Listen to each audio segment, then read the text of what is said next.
আচলতে যেহেতু যিদিনাখন 19 তাৰিখৰ দিনা ঘটনাটো ঘটিছিলে তাৰ পাছতে মই সেইদিনা নিশাই তালৈ যাত্ৰা কৰিছিলোঁ, পিছদিনা পুৱা তাত গৈ পাইছিলোঁগৈ আৰু সেই সন্দৰ্ভতে গোটেই বস্তুখিনি আচলতে তেওঁলোকে সোধা পোছা কৰিছে আৰু গোটেই যিখিনি ষ্টেটমেণ্ট দিব লাগে মই সেইখিনি তেওঁলোকক দি আহিছোঁ আৰু যদি কিবা প্ৰয়োজন হয় মই তেওঁলোকক জনাম বুলি কৈ আহিছোঁ।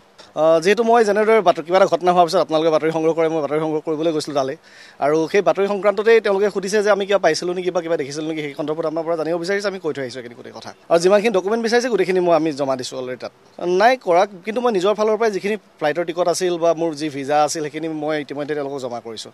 তেওঁলোকৰ সেইখিনি সময়ত গোটেই বস্তুখিনি আচলতে যিহেতু তদন্ত চলি আছে আৰু সিমান ডিটেইলছত মই হয়তো ইয়াত কোৱাটো বৰ ভাল কথা নহ'ব এই মুহূৰ্তত, কাৰণ যিহেতু তেওঁলোকক গোটেইখিনি কৈ থৈ আহিছোঁ, ডকুমেণ্টখিনিও জমা দিছোঁ। গতিকে পৰৱৰ্তী সময়ত যদি গোটেই কথাবোৰ হেৰি হয় মই বাকীখিনি কথা ক'বলৈ আহিবলগীয়া হ'ব চাগে। মই মৃত্যুৰ পাছত গৈছিলোঁ হয়। নাই, যিহেতু মোক বিশেষকৈ সেইদিনাখন কি হৈছিল, কাৰণ মই সেইদিনাখন হস্পিটেল গৈ পাইছিলোঁগৈ, হস্পিটেলত কি হৈছিল সেই ঘটনাখিনিৰ বিষয়েহে মোক তেওঁলোকে সোধা পোছা কৰিছে।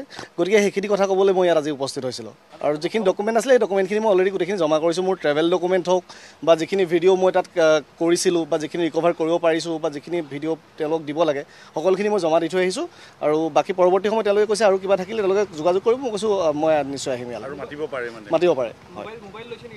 নাই, লোৱা নাই।